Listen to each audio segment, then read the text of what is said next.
মজার একটা ঘটনা খেয়াল করে শুনবেন। কাবা ঘরের পুনর্নির্মাণ হবে।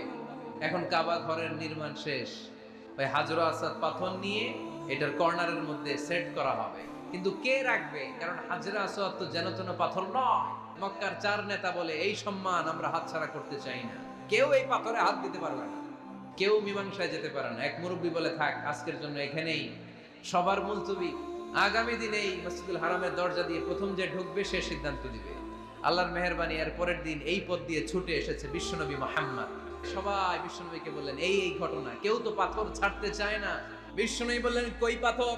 জান্নাতারে বললেন ও জান্নাতা, কাপড়ের 4 কর্নারে তোমরা ধরো। বিশ্বনবী নিজ হাতে পাথরটা নিয়ে কাপড়ের মাঝখানে রেখে দিলেন। এবার বিশ্বনবী আগে আগে যায়, কাবার কাছে যে বিশ্বনবী আবার নিজ হাতে পাথরটা তুললেন, আবার নিজ হাতে কাবার ভেতরে রেখে দিলেন। পড়েন সুবহানাল্লাহ।